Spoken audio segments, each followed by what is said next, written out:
147 కీర్తన మొదటి వచనం చూసినట్లయితే, యెహోవాను స్తుతించుడి, మన దేవునికి స్తోత్రగానము చేయటం మంచిది, అది మనోహరము, స్తోత్రం చేయటం ఒప్పిదము. ఎన్నో కార్యాలు చేశాడు కాబట్టి బ్రదర్, నా జీవిత గమ్యం నాకు అర్థం కావట్లేదు, ఎక్కడికి పోతున్నానో, ఏం ప్రయాణం చేస్తున్నానో, ఏంటి నాకేం అర్థం కావట్లేదు అని చెప్పి చాలామంది అంటుంటారు. అర్థం కాకుండా ఏముండదు ప్రియులారా. అంటే యేసేపు గారు మన ప్లేస్లో ఉండుంటే, మనం యేసేపు గారి ప్లేస్లో ఉండుంటే అటువంటి సిచ్యువేషన్ ఎదురైనప్పుడు మనం ఎలా మాట్లాడేవాళ్ళం, ఎలా రెస్పాండ్ అయ్యేవాళ్ళం అంటారు? ఆలోచించండి ఒకసారి. ఏ విధంగా రెస్పాండ్ అయ్యేవారు అంటారు? ప్రభువా, నువ్వు ఇచ్చిన దర్శనం ఏంటి, నువ్వు చెప్పినటువంటి విషయం ఏంటి, ఇంకా సాగుకు దగ్గరగా ఉందా, నా జీవితం అయిపోయింది, నువ్వేమో రాజు అన్నావు, అదన్నావు, ఇదన్నావు, నువ్వేం వాగ్దానం చేసావు, నువ్వేం కాలిచ్చావు, ఏం దర్శనం ఇచ్చావు, ఏం మాట్లాడావు అని చెప్పి రకరకాల ప్రశ్నలు వేసేస్తారు కదా. కానీ యోసేపు అన్నలు కొట్టి గోతిలో పడేశారు, తీసి మళ్ళీ బానిసగా అమ్మేశారు, అక్కడికి వెళ్ళి ఫరో ఇంట్లో నమ్మకంగా పనిచేస్తుంటే మళ్ళీ జైల్లో పడేశారు. చూడండి, ఇదంతా కూడా అనుకోకుండా వీళ్ళు అందులో పడుతున్నాడు అనుకుంటున్నారా? నో, ఒక జర్నీ, దేవుని ఉద్దేశం నెరవేర్చబడేటువంటి మార్గంలో వెళ్తున్నాడు యోసేపు గారు. కానీ అది ఆయనకి తెలియదు. ఎందుకు గోతిలో పడుతున్నాడో, ఎందుకు నిందలో పడుతున్నాడో, ఎందుకు అవమానంలో పడుతున్నాడో ఆయనకి తెలియదు. కానీ ప్రతీది కూడా దేవుడు ప్రతికూల పరిస్థితులను అనుకూలంగా మార్చేసుకుంటా ఉన్నాడు. హల్లెలూయా.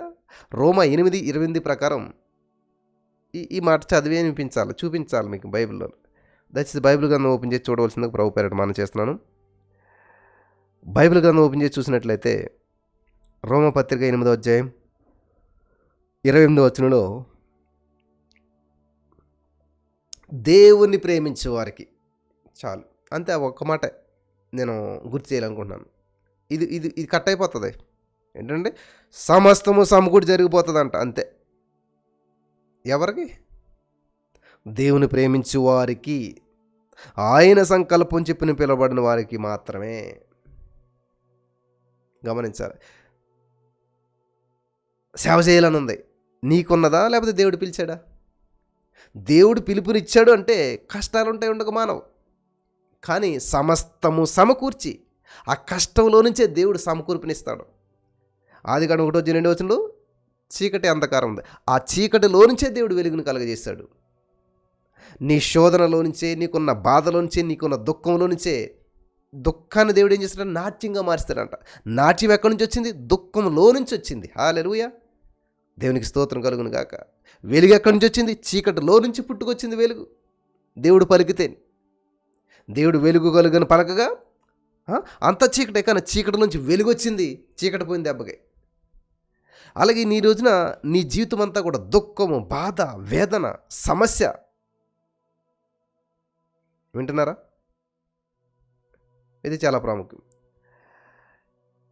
అటువంటి బాధలో నుంచే, అటువంటి దుఃఖంలోంచే, అటువంటి వేదనకరమైన పరిస్థితుల్లోంచే దేవుడు ఏం చేస్తున్నాడు? ఈ రోజున పుట్టింతున్నాడు, దుఃఖాన్ని నాట్యంగా మార్చేస్తూ ఉన్నాడు. దేవునికి స్తోత్రం కలుగును గాక. నిందకు ప్రతిగా పూదండ, అంటే నిందలో నుంచి పూదండ స్థితికి. కాబట్టి నీకు పూదండ పడ్డాక నింద ఎందుకు ఉంటుంది? ఇంకా నువ్వు నాట్యం చేస్తున్నప్పుడు ఇంకా దుఃఖం ఎందుకు ఉంటుంది? హల్లెలూయా. ఈ సత్యం తెలియకపోవడం వల్లే మనం సమస్యలో ఉండిపోతూ ఉన్నాం. హల్లెలూయా, దేవునికి స్తోత్రం కలుగును గాక. కాబట్టి ఇక్కడ దేవుని ప్రేమించు వారికి, అందరికీ కాదు, దేవుని ప్రేమించేటువంటి వారికి, అనగా చూడండి, ఆయన సంకల్పం చెప్పిన పిలబడిన వారికి. దేవుడు నిన్ను చేయమని చెప్పాడంటే పని, ఒక పని అప్పగించేవాడు ఆయనే, ఆ పని చేయటానికి సామర్థ్యం ఇచ్చేవాడు కూడా ఆయనే. వింటున్నారా? ఒక పని అప్పగించేవాడు ఆయనే, ఆ పని చేయడానికి సామర్థ్యం కూడా ఇచ్చేటువంటి వాడు దేవుడే. హల్లెలూయా, దేవునికి స్తోత్రం కలుగును గాక. ఈ సత్యాన్ని మీరంతా కూడా తెలుసుకోవాలని ప్రభు పేరిట నేను మనవి చేస్తూ ఉన్నాను. ఒక పనిని అప్పగించేవాడు ఆయనే, ఆ పని చేయటానికి సామర్థ్యం కూడా ఇచ్చేవాడు ఆయనే. అంతే కదా. స్కూల్లో చేర్పించేది మన తల్లిదండ్రులే, ఆ స్కూల్లో చదువుకోవటానికి ఫీజులు కట్టేది మన తల్లిదండ్రులే, బుక్స్ కొనేది మన తల్లిదండ్రులే. మరి మనం చేసేదేంటి? కష్టపడి చదువుకోవాలి, ఇష్టపడి చదువుకోవాలి, ఆ? జ్ఞానాన్ని సముపార్జన చేసుకోవాలి. అంతే కదా పిల్లలు. ఆ? వాళ్ళకి అసలు ఆ ఫీజు గురించి వాళ్ళకి ఏం తెలీదు, పట్టించుకోరు వాళ్ళు. కానీ ఆ కష్టం అంతా నువ్వు పడతావు. అంతే కదమ్మా. కానీ బాధ్యత నీదే, నువ్వే చేస్తావు అదంతా. అలాగే దేవుడు ఏం చేస్తాడు? ఒక పని అప్పగించేటువంటి వాడు ఆయనే, ఆ పని చేయటానికి కావలసిన సామర్థ్యాన్ని ఇచ్చేటువంటి వాడు కూడా ఆయనే.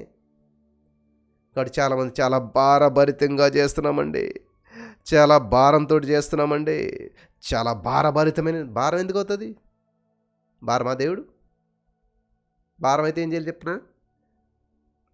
మత్తయి సువార్త 28వ అధ్యాయంలో, ప్రయాసపడి భారం మోసుకునిచున్న సమస్యలరా. జనులందరినేమో దేవుడు ఆయన ఎదుగు రమ్మని పిలుస్తుండే, మనం భారం మోయవలసిన పని ఏంటి మనకి?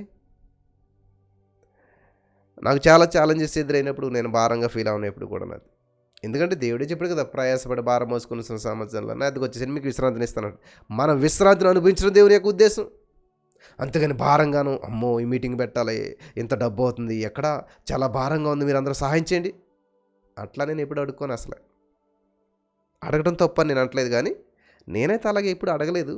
నా అనుభవంలో ఎంత పబ్లిక్ మీటింగ్స్ పెట్టాం, ఇన్ని చేసాం, కానీ ఎప్పుడు కూడా నేను అడిగి చేసింది లేదు ఎవరిని కూడా. కానీ తక్కువ కాలేదు. మన్నా కురిపించినప్పుడు అంట కొంతమంది ఏం చేస్తారు, ఎక్కువ పెట్టుకున్నారంట, కొంతమంది ఏం చేస్తారు, తక్కువ చేసుకున్నారంట. ఎక్కువ వేసుకున్నప్పుడు ఎక్కువ లేదు, తక్కువ వేసుకున్నప్పుడు తక్కువ లేదంట, ఈక్వల్ సమానంగానే ఉందంట అందరికి. సరే దేవుడు లెక్క. కాబట్టి కొంతమంది తల్లిదండ్రులకి పిల్లలు ఉంటారు, ఒకళ్ళేంటి, అమ్మ ఆకలేస్తుంది అన్నం పెట్టు అని చెప్పి అడిగి తింటారు. కొంతమంది అంటే ఏం అడగరు అసలే, అడిగి ఆకలేస్తుందో లేదో ఏంటో కూడా వీళ్ళ తల్లిదండ్రులు సరే ఆకలేస్తుంది అడిగి అన్నం తినమని చెప్పాలి, లేకపోతే అన్నం పెట్టాలి, ఎందుకంటే వాళ్ళు పట్టించుకోరు. వాళ్ళు వేరే పనులు బిజీ ఉంటుంటారు. అలాగే నేను ఏంటంటే దేవునికి తెలుసు సమస్తము కూడా, కాబట్టి నేను అడగటం ద్వారా కాదు, నన్ను అడగటం ద్వారా నేను పొందుకోవాలి దేవా, అది నా ఆశ అన్నమాట. కాబట్టి నువ్వు ఈ పని అప్పచెప్పావు, దీనికి ఆ పని చేసే సామర్థ్యం కూడా నువ్వేస్తావు, సమకూర్పు కూడా నువ్వేస్తావు. దేవుడు ఏలైతే ఏమంటున్నాడు, ఎలవే సారేపతి అని ఊరికి వెళ్ళు. సారేపతి విధవరాలంటే ఆవిడ పేరు అనుకుంటాం మనం కాదు, సారేపతి విధవరాలు ఆవిడ పేరు కాదు. సారేపతి అనేటువంటి ఊరిలో ఒక విధవరాలు, పేరు లేదు ఆవిడది మనకి ఇక్కడ. ఆ ఊరికి పేరు వచ్చింది సారేపతి అనేటువంటి ఊరికి, ఆవిడకి భర్త లేడు కాబట్టి విధవరాలు, సారేపతి విధవరాలు. ఇదంతా ఒక పేరు అనుకుంటాం, మన పేరు కాదు అది, గుర్తింపు కోసం చెప్తున్నాడు అనమాట. సారేపతి అని ఊరు వెళ్ళి అక్కడ విధవరాలు, అంతే వెళ్ళి అంతే. చూసారా సిద్ధపాటు చేశాడు లేదు దేవుడు. ఏలియా నువ్వు అక్కడికి వెళ్ళి కూర్చోవయ్యా, ఆ వాగు దగ్గర కూర్చో, అప్పుడు ఆవిడ దగ్గర కూర్చో, అంతే. మోసేగా ఏలియగా మొరబెట్టాడా, ఆహారం కావాలి, మాంసం కావాలి, రొట్టె కావాలని. ఆయన వెళ్ళమన్నాడు. ఒక పని అప్పగించేవాడు ఆయనే, ఆ పని చేసే సామర్థ్యాన్ని ఇచ్చేటువంటి వాడు ఆయనే. కాబట్టి ఏలియా వెళ్ళమన్నటువంటి దేవుడికి బాధ్యత ఏంటి, పోషించాలి. కాబట్టి ఆహారాన్ని కాకుల చేత పంపిస్తూ ఉన్నాడు. దేవునికి స్తోత్రం కలుగును గాక. కాబట్టి ఈ రోజున ఏదన్నా దేవుడు నీకు పని చెప్పాడంటే భారం, కష్టం ఉంటుంది, ఉండదని నేను చెప్పను, కానీ అది నువ్వు కష్టంగా ఫీల్ అవ్వకూడదు. అది భారంతో చేస్తున్నావు. నాకు ఈ మాటలు వింటే చాలా కొంచెం బాధ అనిపిస్తూ ఉంటుంటుంది. చాలా భారంతో చేస్తున్నామండి. దేవుడు చెప్తున్నాడు, భారం అంతా నా మీద వేసేయమని. ఆయన మీద వేసేసేయాలి మనం అంతా కూడా. కాబట్టి ఇక్కడ దేవుని ప్రేమించేవారు కనుక ఆయన సంకల్పం పిలవబడిన వారికి మేలు కలుగుటకై సమస్తమును సమకూడి జరుగుతున్నవని ఎరుగుదాం. ఎస్, నీ జీవితంలో కష్టం రావచ్చు, నష్టం రావచ్చు, ఇబ్బంది రావచ్చు, నింద రావచ్చు, అవమానం రావచ్చు, ఆందోళన రావచ్చు, ఊహకందనటువంటి పరిణామాలు ఎదురవచ్చు. కానీ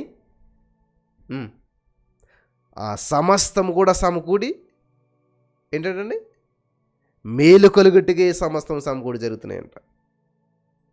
మేలు కలుగుటకై.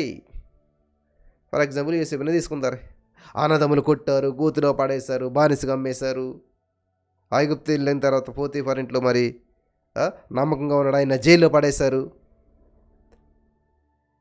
ఈ సమస్తము సమకూడి మేలు కలుగుటకై, హల్లెలూయా, మేలు కలుగుటకే సమస్తం సమకూడి.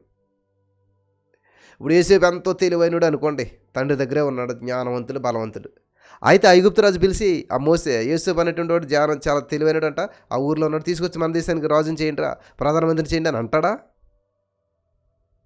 ఇంపాసిబుల్.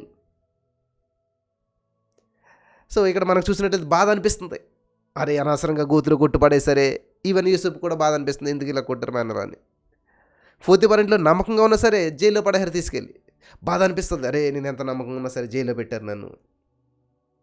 ఇవన్నీ చూస్తుంటే అయ్యో అనవసరంగా ఇలా జరిగిపోయిందే, అన్యాయం జరిగిపోయిందే కదా. కానీ మేలు కలుగుటకే సమస్తాన్ని సమకూర్చి దేవుడు ఏం చేస్తాడంట, ఎస్ అది పొరపాటే జరిగింది, అక్కడ తప్పు చెయ్యకుండానే శిక్షకు అనుభవించడానికి ఆయన వెళ్ళబడ్డాడు. ఆ? వాళ్ళ అన్నలకు ఆహారం పట్టుకొస్తే తిండి పెట్టినోడినే చంపాలని చూశారు, ఆహారం పెట్టినోడిని అంతం చేయాలని చూశారు. అంతే కదా, అన్నదమ్ములకు భోజనం పట్టుకొచ్చాడు, భోజనం పట్టుకొచ్చినోడిని కొట్టి చంపేయాలని చూశారు వాళ్ళు. ఎంత దారుణం! అన్నదమ్ములు, సొంత అన్నదమ్ములు కొట్టి చంపేయాలని చూశారు. హల్లెలూయా. కాబట్టి ఈరోజు జాగ్రత్తగా గమనించాలి. ఇదంతా చూస్తుంటే ఎలా ఉన్నది, చాలా బాధ అనిపిస్తుంది. కానీ మేలు కలుగుటకై సమస్తము, సమస్త దుర్నీతిని, సమస్త నిందను, సమస్తాన్ని దేవుడు ఏం చేస్తాడు, ఆ మేలు కలగటానికి మార్చేస్తాడంట. అదంతా కూడా అది ఎటువంటిదైనా సరే అది మేలుకరంగా మార్చేస్తాడు, నీకని అర్థం అనమాట. వాళ్ళ జైల్లో వేసింది ఎందుకు, అక్కడ ఆ జైల్లో ఉన్నటువంటి వారికి ఆ యొక్క కళల దర్శనాల భావం చెప్పాడు. దాన్ని బట్టి ఆ పానదాయకుడు వెళ్ళి ఏం చెప్పగలిగాడు అలా ఎవరు ఫరోకి. అంటే ఏది జైల్లోకి వెళ్ళటం వల్ల ఏం జరిగింది, చివరికి ఆలోచన చేస్తే మేలే జరిగింది. అన్నదమ్ములు కొట్టి గుంటలో పడేయటం వల్ల ఏం జరిగింది, మేలే జరిగింది. ఇదంతా లాస్ట్లో చెప్తాడు, అన్న నన్ను దేవుడు ముందుగానే ఇక్కడికి పంపాడు. అక్కడ ఏమనుకున్నాడు, నన్ను గోతిలో కొట్టి పడేశారు తెలియక.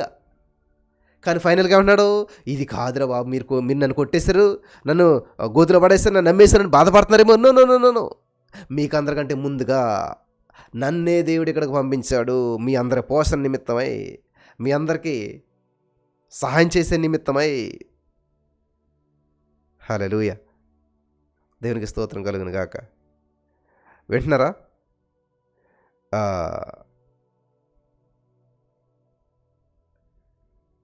అప్పటికి అర్థమైంది చివరికి యూసుఫ్ గారికి, అరే అనవసరంగా మీరు నన్ను కొట్టేశారు అని నేను అనుకున్నాను, పోతీఫర్ నన్ను జైల్లో పెట్టేశారని నేను అనుకున్నాను. కానీ ఇప్పటికి నాకు అర్థమైంది ఏంటంటే ఇదంతా కూడా దేవుడు నన్ను ఇక్కడ తోడుకొని వచ్చాడు ముందుగా. హల్లెలూయా. యోసేపు వెళ్ళి ఐగుప్తులో బానిసత్వం అనుభవించాడు కాబట్టి యోసేపు కుటుంబానికి స్వాతంత్రం వచ్చింది. యోసేపు వెళ్ళి ఐగుప్తులో శ్రమను అనుభవించాడు కాబట్టి యోసేపు కుటుంబం 70 మంది, ఎంతమంది వెళ్తారు, వాళ్ళంతా సమృద్ధిని అనుభవించాడు. యోసేపు జైల్లో శిక్షను అనుభవించాడు కాబట్టి ఐగుప్తీయుల ప్రజలు మరి అదే యాకోబు కుటుంబం అంతా కూడా మరి విశ్రాంతి తీసుకోగలిగారు, రెస్ట్, సమృద్ధి, రాచరికం అనిపించాడు అంటే యాకోబు. కరువు అనిపించిన వాడు రాజరికాన్ని అనుభవించాడంట. ఎలా వచ్చింది ఇదంతాను? యోసేపు వల్లే కదా. కాబట్టి యోసేపు బానిసగా వెళ్ళాడా, పొరపాటును బానిసగా అమ్మేశారా వాళ్ళు? ఎస్, వాళ్ళు ఏ ఉద్దేశాలతో చేసినా చెడు ఉద్దేశాలతో, కానీ ఆ చెడును వాడుకొని మంచిలోకి మార్చేశాడు దేవుడు. హల్లెలూయా. చూడండి, మనకి సాసలు కానీ మరి మ్యాంగో జ్యూస్లు ఇవన్నీ మనం చూస్తూ ఉంటుంటాం. ఫ్రూటీ, మజా, టేస్ట్. యాక్చువల్గా ఒరిజినల్దే వచ్చేసింది అనుకుంటాం. మనలో అక్కడ ఈ రకరకాల మ్యాంగోస్ అన్నీ వేస్తారు, ఇన్ని కుప్పలు వేస్తారు, అందులో కొన్ని పాడవుతాయి, కొన్ని ఏదేమైనా కానీ అన్నీ వేసేస్తారు. వేసినట్టు జ్యూస్ తీసి నీకు ఇచ్చేసారు. అది దాన్ని మళ్ళీ క్లీనింగ్ చేస్తారు, దానికి మళ్ళీ కొన్ని ఎసెన్షియల్స్ కలుపుతారు, కొన్ని కలర్స్ యాడ్ చేస్తారు. ఇవన్నీ మిక్స్ చేసిన తర్వాత అద్భుతం అనిపిస్తుంది మనకి ఎందుకని. కానీ అక్కడ చాలా చాలా జరుగుతూ ఉంటుంటాయి. అలాగే మన జీవితంలో చాలా చేదు, మంచి ప్రతీది కూడా జరుగుతూనే ఉంటుంటాయి. ఏది ఏమైనా ఫైనల్ అవుట్‌పుట్ మాత్రం అద్భుతంగా మార్చేస్తాడు దేవుడు, మన దేవుడు. హల్లెలూయా! దేవునికి స్తోత్రం కలుగును గాక. వింటున్నారా? ఏదేమైనా గానీ అద్భుతంగా మార్చేస్తాడు మన దేవుడు.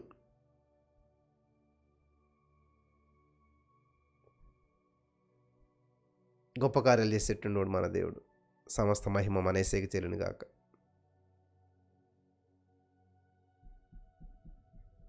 కాబట్టి ఈ రోజున మీరు వెళ్తున్న దారి మీకు అర్థం కావట్లేదేమో. సింహాసనం ఎక్కే దారిలో యోసేపు ఏం చేస్తున్నాడు? గోతిలో పడ్డాడు, జైల్లో పడ్డాడు.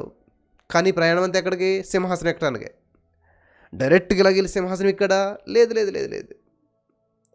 డైరెక్ట్‌గా వెళ్ళి సింహాసనం ఎక్కాడా? లేదు. సింహాసనం ఎక్కేటువంటి ముందు, సింహాసనం ఎక్కడానికి వెళ్తున్న మార్గంలో గోతిలో పడ్డాడు, జైల్లో పడ్డాడు, నిందలో పడ్డాడు, అవమానంలో పడ్డాడు, బాధలో, దుఃఖంలో, ఒంటరితనం. అబ్బబ్బబ్బబ్బబ్బా! జర్నీ. కాబట్టి ఈ రోజున నేను అంటాను, ఆశీర్వాదానికి వారసులమే మనమంతా కూడాను. కానీ ఆశీర్వాదాన్ని పొందుకునేటువంటి దారిలో, ఇజ్రాయేలు ప్రజలు పాలు తేనెలు ప్రవహించేటువంటి వాగ్దత్త భూమికి వెళ్తున్నటువంటి దారిలో ఎడారులు, సముద్రాలు, ఆహారలేమి, చేదైనటువంటి నీరు, ఎన్ని ఎదుర్కొన్నారో. It's a journey. అది ఒక జర్నీ అన్నమాట. వెళుతున్న దారిలో పాలు తేనెలు ప్రవహించే ఇటువంటి దేశంలో అడుగుపెట్టే ముందు చేదు నీళ్ళు తాగవలసి వచ్చింది. నీళ్ళు చేదు. మోషే వెళ్ళి కొమ్మేస్తే మళ్ళంతా మధురంగా మార్చబడ్డాయి. మారా. అలాగే ఎన్ని శ్రమలు, ఎన్ని ఇబ్బందులు, ఎన్ని బాధలు, తెగుళ్ళు వచ్చాయి, పాములు వచ్చాయి కరవటానికి, ఇంకా ఏదేదో జరిగాయి, చాలా జరిగాయి. హల్లెలూయా! కానీ అన్నీ కూడా సమకూర్చేసి దేవుడు ఏం చేశాడంటే మేలుకరంగా మార్చేశాడు. In the name of Jesus. మేలుకరంగా మార్చేశాడంటే దేవుడు.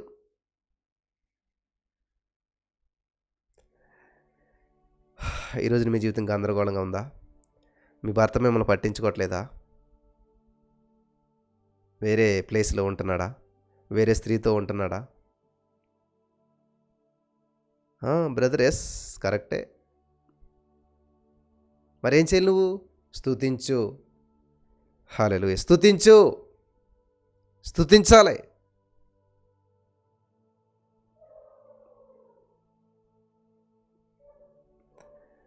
దేవునికి స్తోత్రం కలుగును గాక. స్తుతించాలి.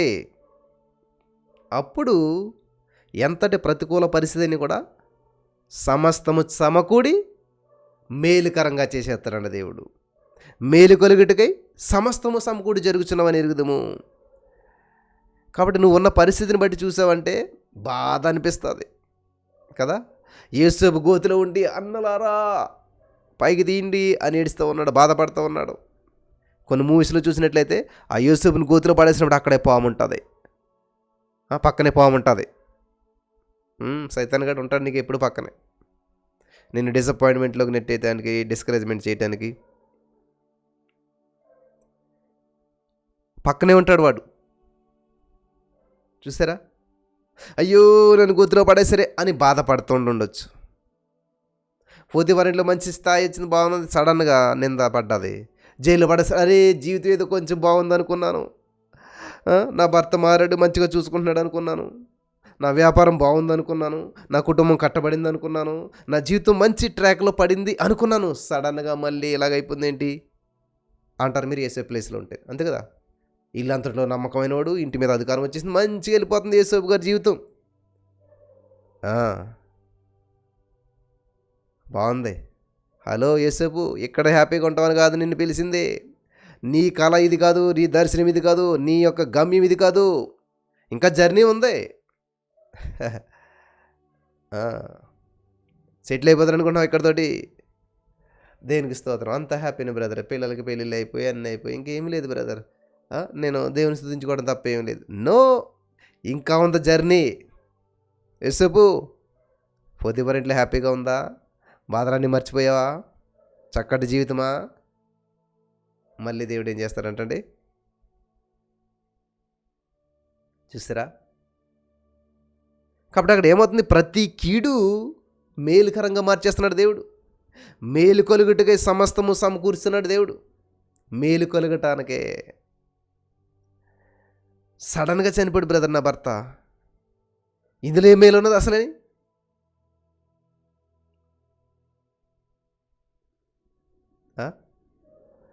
సడన్గా చనిపోవటం మేలు కాదు, కీడే. అది మేలు కాదు, కీడే. కానీ ఆ కీడును కూడా దేవుడు నీకు మేలుకరంగా మార్చి నిన్ను ఉన్నతమైన స్థితిలోకి నడిపిస్తాడు. అనేక మంది కుటుంబాల్లో నేను అద్భుతమైన సాక్ష్యాలు వింటూ వచ్చాను. అన్న అయిపోయింది, నా జీవితం అయిపోయింది అనుకున్నాను, నాకెవరు లేరు అనుకున్నాను, ఇంకెందుకు నా భర్త లేని జీవితం సమాజంలో ఎలా బ్రతకాలనుకున్నాను. కానీ ఎప్పుడైతే దేవుని స్థుతించడం మొదలుపెట్టి దేవుని సందులో ఉన్నారో, నిలబడ్డారో, ఉన్నతమైన రీతిలో దేవుడు ఆశీర్వదించేశాడు. ఉన్నతమైన రీతిలో దేవుడు ఆశీర్వాదం వారసులైనట్లు వాళ్ళని చేశాడు. ఆశీర్వాదం వారు స్వతంత్రం చేసుకున్నారు. మంచి ఫలితాలు చూస్తూ ఉన్నారు, మంచి స్థితిలో ఉన్నారు, దేవుని పనికి తోడ్పడుతూ ఉన్నారు, ఉన్నతమైన స్థితిలో ఉండగలిగారు. హల్లెలూయా. కాబట్టి ఈ రోజున ఈ మాటలు వింటున్న ప్రియమైనటువంటి సహోదరి స్నేహితులారా, గమనించండి, ప్రభు గొప్పవాడు, ఎంతైనా కూడా నమ్మదగినవాడు. నీ జీవితంలో నువ్వు వెళ్తున్న పరిస్థితులు నీకు అర్థం కావట్లేదేమో, గందరగోళంలో ఉన్నావు, దయచేసి డిసప్పాయింట్ అవ్వద్దు, ధైర్యం తెచ్చుకోండి, సత్యాన్ని తెలుసుకోండి. హల్లెలూయా. దేవుని ప్రేమించే వారికి, ఆయన సంకల్పం చెప్పిన పిలువబడిన వారికి సమస్తము సమకూడి మేలు కలిగటికి సమస్తం సమకూడి జరుగుచున్నవని ఎరుగుదు. మనకి గూగుల్ మ్యాప్ ఉంటుంది, అది వాడిన వాళ్ళు ఎవరు ఉంటారులేండి, అందరూ వాడతారు. గూగుల్ మ్యాప్ పెట్టుకుని మీరు బయలుదేరతారు, తెలియకుండా సడన్గా ఏదో దాంట్లోకి వెళ్ళిపోతారు మీరు. అప్పుడు ఏమంటుంది గూగుల్ మ్యాప్, ఇక్కడ రూట్ లేదు, క్లోజ్ అయిపోయింది అని చెప్పేసేసి నీ చావు నువ్వు చావు అంటదా? గూగుల్ మ్యాప్ ఎప్పుడన్నాను, ఇంకెక్కడితో రూట్ లేదు, డెడ్ అయిపోయింది అంతే, ఇంక నేనేం చేయలేదు అంటదా? నువ్వు ఏ మూలలోకి ఏ సందులోకి వెళ్ళిపోయినా సరే, అదిగో ఇక్కడ రూట్ లేదు కానీ యూటర్న్ తీసుకో, లెఫ్ట్ తీసుకో, రైట్ తీసుకో అంటే మార్గం లేని చోట నుంచి కూడా అది ఏం చేస్తుంది, వేరే మార్గంలో నడిపించి ఎలాగైతే తిప్పి తిప్పి తిప్పి నీకు గమ్యస్థానానికి చేర్చేస్తుంది కాదంటారా? అంతే కదా గూగుల్ మ్యాప్. నువ్వు తెలియకుండా ఈ గూగుల్ మ్యాప్ చూడకుండా ఏం చేస్తావు, ఒకసారి దాన్ని చూస్తా వెళ్తే మంచిగానే వెళ్తావు, కానీ ఏం చేస్తావు, ఒకసారి కాన్ఫిడెంట్గా వెళ్ళిపోతుంటావు, దాన్ని పట్టించుకోకుండా రాంగ్ రూట్లో వెళ్ళిపోతావు. వెళ్ళేసరికి అక్కడ రోడ్డు అక్కడితో క్లోజ్ అయిపోతుంది. వింటున్నారా? ఆ రోడ్డు అక్కడితో క్లోజ్ అయిపోతే అప్పుడు మాట్లాడుతుంది అనమాట. అప్పుడు వినిపిస్తుంది గూగుల్ మ్యాప్లో నుంచి మాట, ఏమని, టేక్ యూటర్న్ అండ్ యూటర్న్ తీసుకోండి, ఒక 200 మీటర్లు వెళ్ళండి, తర్వాత లెఫ్ట్ తీసుకోండి. చూసారా? అంతము అనేటువంటిది నీ గమ్యం రీచ్ అయ్యేంత వరకు ఆ గూగుల్ మ్యాప్ ఏం చేస్తే తెలుసా, యువర్ డెస్టినీ హ్యాస్ రీచ్డ్ అని చెప్పేసి ఎప్పుడైతే నువ్వు ఆ డెస్టినీ రీచ్ అవుతావో అప్పటి వరకు కూడా అదేం చేస్తుంది, ఇటు తిప్పి అటు తిప్పి ఎటు తిప్పి ఏం చేసినా కానీ చివరికి నీ గమ్యం చేర్చేయడానికే అది పనిచేస్తూ ఉంటుంది. అలాగే ఈరోజు నీ జీవితం అనేక మలుపులు వచ్చి ఉండొచ్చు, అనేకమైనటువంటి సమస్యలు వచ్చి ఉండొచ్చు, నీ ముందు దారి మూసుకుపోయిందేమో, నీ యొక్క ద్వారం మూయబడిందేమో, క్లోజ్ అయిపోయినట్టు అనిపిస్తుందేమో. కానీ దేవుడు గూగుల్ మ్యాప్గా ఎంత ఉంటే దేవుడికి ఎంత ఉంటుంది? ఆయన మన నావికుడు, ఆయన మన కాపరి. ఆయన ఏం చేస్తాడు, మూసిపోయింది మార్గం, సరేలే అయిపోయింది నీ జీవితం అంటాడా? నో, ఇక్కడ నుంచి నేను నిన్ను నడిపిస్తాను, ఇట్లా అన్నాడు, అట్లా అన్నాడు, ఇది చెయ్యి అది చెయ్యి, ఈ నిర్ణయం తీసుకో అలా చెప్పి దేవుడు మనల్ని ఏం చేస్తాడు తెలుసా, ఉన్నతమైన స్థితిలోకి నడిపిస్తాడు. దేవునికి స్తోత్రం కలుగును గాక. హల్లెలూయా. గమనించాలి, దేవుడు ఏం చేస్తాడంటే మనల్ని ఉన్నత పరిస్థితిలోకి మనల్ని నడిపిస్తాడు. Thank you Jesus. కాబట్టి ఈ రోజున ఈ మాటలు వింటున్న ప్రియమైనటువంటి సహోదరి, స్నేహితులారా, చాలా జాగ్రత్తగా వినాలని ప్రభు పేరట నేను మనవి చేస్తూ ఉన్నాను.